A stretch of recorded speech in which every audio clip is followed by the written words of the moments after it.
Hi, today we're talking about a new project at the Shamrock Quilt Studio. Grab yourself something to drink. We'll be right back and get started.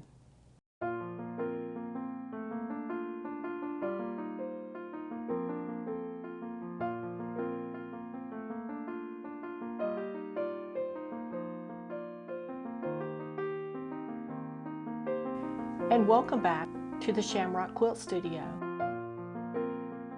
Hi, and welcome back to the Shamrock Quilt Studio. Today I'd like to introduce you to our next new project, and I'm going to call this one Blue Star for lack of another name. And it could be that as we progress in this project I think of a more appropriate name for it, but that's what we're going to start with. Now let me tell you before we start just a little bit about the things that I like in my quilts and the things that I'm drawn to. I'm drawn to traditional blocks, but not necessarily cutesy country blocks. I like the things that are rather feminine and they have flowers and calico and stuff like that. I don't particularly like the really homey kind of designs. I'd gravitate more towards traditional blocks in kind of a modern flair for the fabrics. I like a lot of solids in my quilts, and I do like that balance of solids to patterns. I don't personally like a quilt that is just a bunch of different patterns and florals and everything with nothing there to break up the eye. I like to see some variety either in a, let's say, a geometric type patterned fabric, stripes or squares or blocks of some kind to break up that floralness. And conversely, there are times that I'm not particularly pleased with a quilt that's all solids. I think sometimes they're too plain. They're very modern, they're very minimalistic, and that swings the other way. So I'm somewhere in the middle. I like the variety of things. And I think that's one of the things that kind of drew me into this new project that we're going to start. Now, first of all, I want to tell you that this is going to be a machine pieced quilt, and because that's it, I think it's going to go together very quickly because in this pattern we only have two blocks. So we make one block, we make another block, we put them together, and we keep doing that till we get the quilt. So it's a lot of repetition, and that is going to be something that's going to go together on a machine very quickly. Now I use just a regular home machine. I have a Janome Skyline S5, which is probably about 4 or 5 years old, and is still working very well for me. On a side note, I do have a 1908 Singer, which is a treadle machine, and I also have a white from the 1940s. But I do find that for most of my sewing, I'm working on the Skyline. So let's get into what this quilt is going to look like and what I'm starting with supplies. First of all, the inspiration for this. I got this magazine and I noticed this quilt on the front and it really drew me in. Like I said, I'm partial to traditional quilt blocks, and this is one of the two blocks on this quilt is a Sister's Choice block. Sometimes it's referred to as a Farmer's Choice block. I couldn't really find a whole lot of background as to the historical significance of this block. It goes by many other names as well. Now, I really did like the way this block looked, and I want to get, the way this quilt looked. And here's another picture of it from the magazine. And in this magazine, the title of it is My Favorite Sister, which I think is playing off of that Sister's Choice block. And it was designed and made by Terry Ann Harms and Casey harms. And they give instructions of how to make this. And they're making it in the red and white, which I find to be very appealing. And they also show a picture of a blue and white quilt as well. And this one, what they're doing is they're making each one of these blocks in a different fabric with the same blue background, but each one of these fabrics in the blocks has a different design, which is interesting as well. But it was the solid colors that drew me to this quilt. So that's our jumping off point. We're going to use the Sister's Choice block, and we're going to change up their design just a little bit. Instead of having the little box here with the X's across, we're going to simplify that a little bit. So instead of having that, we're going to have a block in between that is simply a single colored block in the middle of a white square. So I'm going to show you this one as well in the blue. You can see that we have the Sister's Choice block and then the separate block with just that one piece of fabric in the middle. Two things. It's something different from the design in the magazine. And two, it will most likely make this go much faster, because instead of having to make what is probably, let's see real quick. In theirs you had to make 4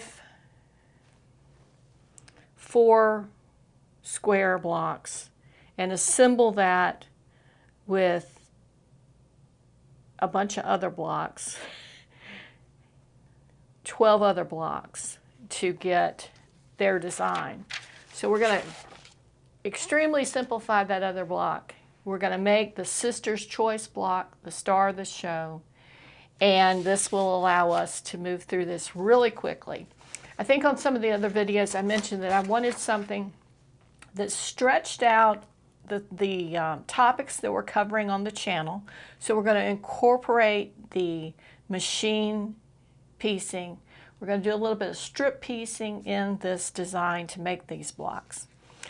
And it will also go pretty quickly because, as I have mentioned before, I like to hand quilt in the cooler months. So this is something that should take us from now until into fall, as we finish up our other projects and then start rolling into some hand quilting. Now, the question on this quilt is to hand quilt or to machine quilt.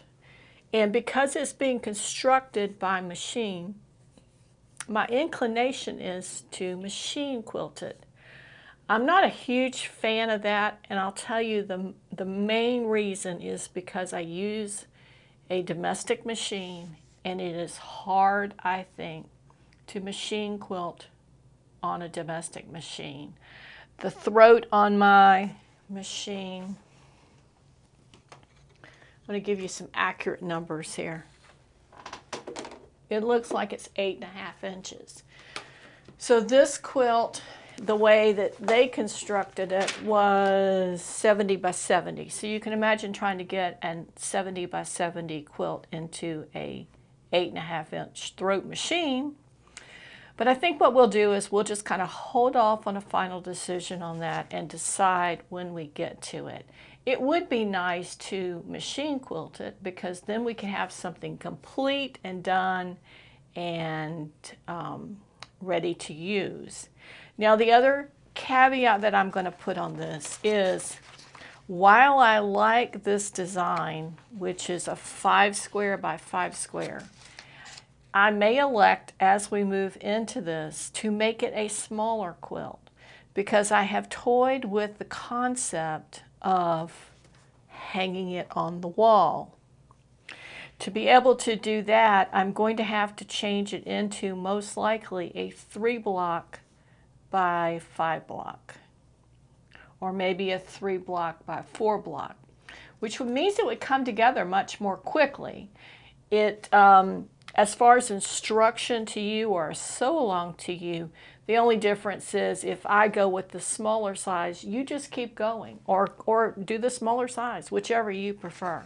So again, we're going to hold off on that until we get going and see how long it takes us to get it together and get this moving along. If it moves really quickly, then we'll probably just go with the bigger size. Okay, so I've drawn out the design, and I'm going to post that in the description of this, or a link to it. And then I'm going to show you a little bit about how it's constructed.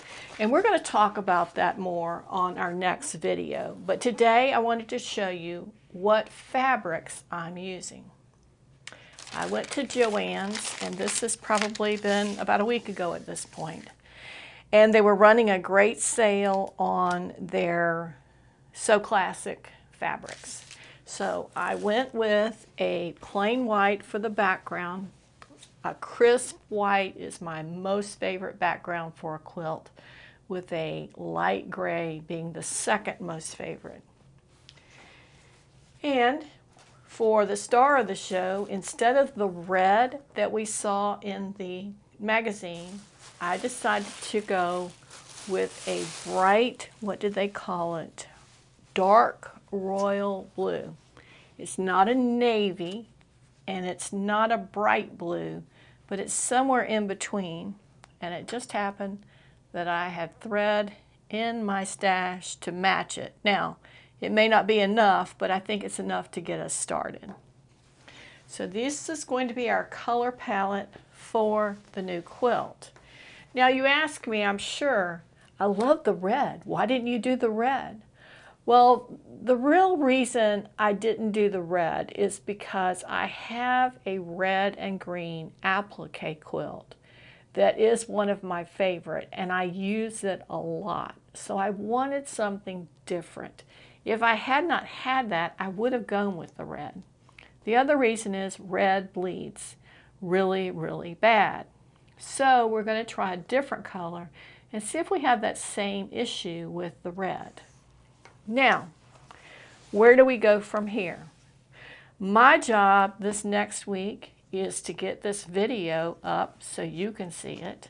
I also have the task of washing both of these fabrics because, as I said, the red bleeds. Will the blue bleed? And will the blue bleed on the white? We want to be sure of that.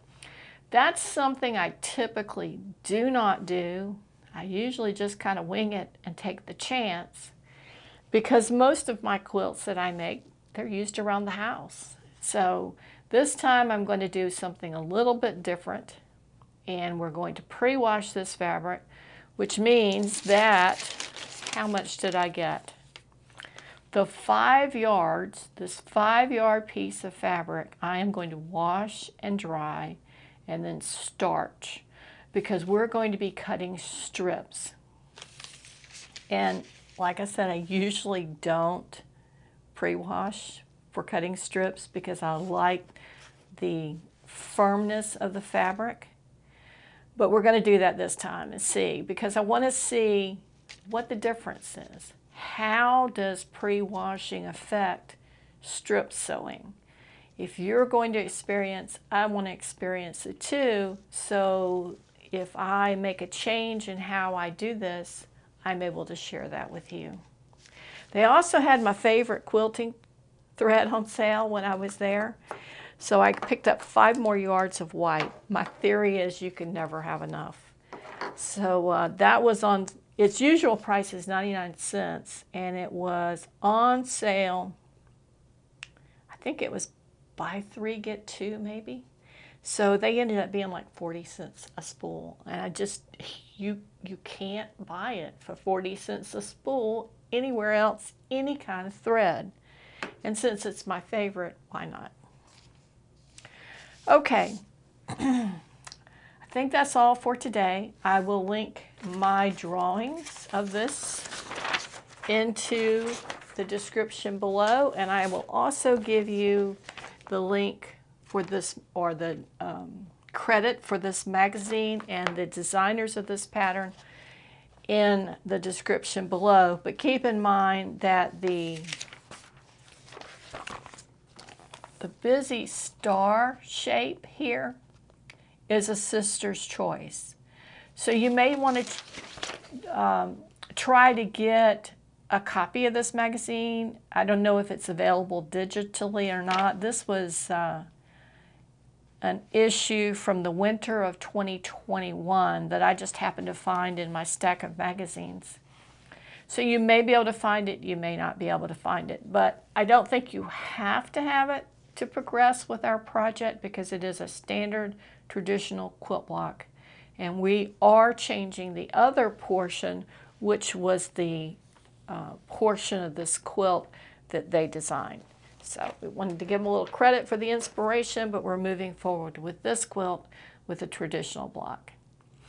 If you have any questions on this project, please link them below and we will try our best to get back with you.